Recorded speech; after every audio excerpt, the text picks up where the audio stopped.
2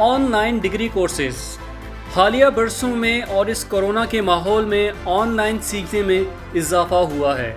دوسری طرف روایتی کلاس روم سے کہیں زیادہ عملی ہونے کے ساتھ ساتھ ای لرننگ کورسز انتہائی مقبول ہو گئے ہیں۔ دنیا بھر میں آن لائن کورسز کی بڑھتی مقبولیت کی وجہ سے اب بہت ساری یونیورسٹیز نے پاکستان میں فاصلاتی تعلیم کی سہولت کے لیے سرٹیفکیٹس کے ساتھ خصوصی اور مفت کورسز متعارف کروائے ہیں۔ سائنس سے لے کر انسانیت تک ملک بھر کے نجی اور سرکاری ادارے انڈر گریجویٹ اور گریجویٹ سطح پر متعدد شعبوں میں آن لائن مطالعے کا پروگرام پیش کر رہے ہیں۔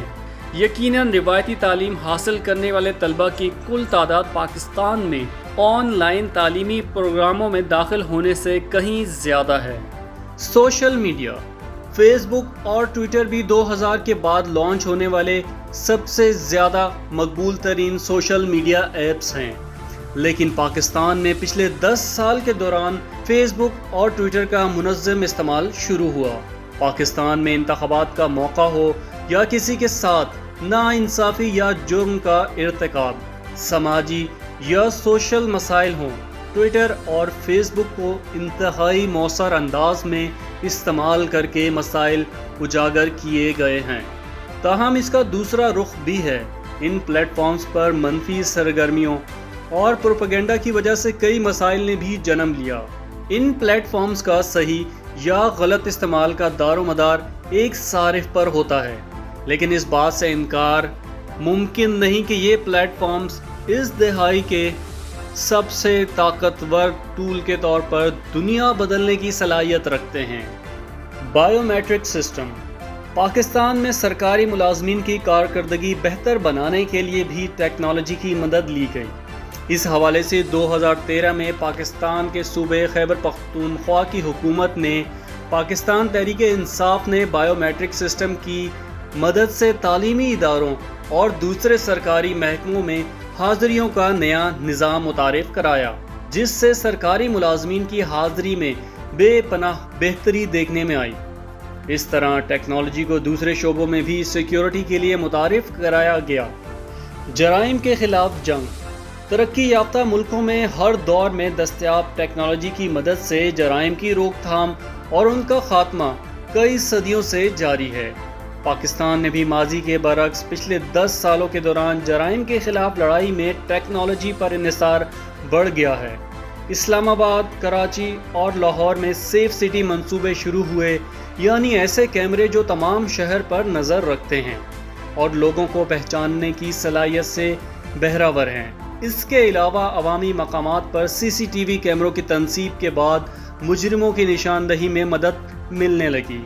اس کے علاوہ کوئی جرم سرزد ہونے کے بعد پاکستان میں پولیس اور سیکیورٹی اداروں نے موبائل ڈیٹا، جیو فینسنگ اور ڈی این اے ٹیکنالوجی کی مدد سے بیشتر کیسز میں کامیابی حاصل کی۔ قصور میں جنوری 2018 میں ایک 6 سالہ بچی زینب کا ریپ اور قتل کیس میں سی سی ٹی وی کیمروں اور ڈی این اے پروفائلنگ کی مدد سے حل کیا گیا تھا۔ اس کے علاوہ سن 2020 میں مردان میں ایک بچی اسما کا قاتل بھی ڈی این اے پروفائلنگ کی مدد سے پکڑا گیا تھا۔ پاکستان میں ٹیکنالوجی کی ترقی کمرشل مفادات کے گرد گھومتی ہے۔ 3G اور 4G سروسز ہوں یا آن لائن شاپنگ، رائڈنگ یا پھر دیگر سہولیات، ان سب میں بہتری براہ راست معاشی مفادات سے جڑی ہے۔ ملک میں عوامی خدمت پر مبنی شعبے جیسے صحت، تعلیم وغیرہ میں ٹیکنالوجی کی قابل ذکر ترقی نہیں ہوئی، جو کہ افسوسناک ہے۔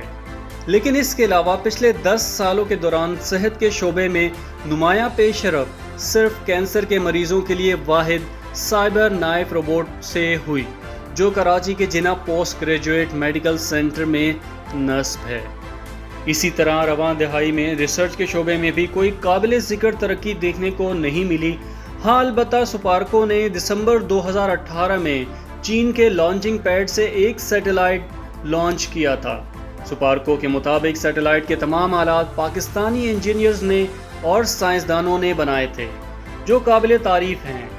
اس کے علاوہ پاکستانی حکومت نے گورننس بہتر بنانے اور عوامی مسائل ترجیحی بنیادوں پر حل کرنے کے لیے سٹیزن پورٹل، جیسے اقدامات اٹھائے ہیں، لیکن یہ سفر کا آغاز ہے اور دیکھنا ہے کہ 2021 میں پاکستان میں براہ راست عوامی مفادات سے جڑی ٹیکنالوجی میں کتنی پیش رفت ہوتی ہے۔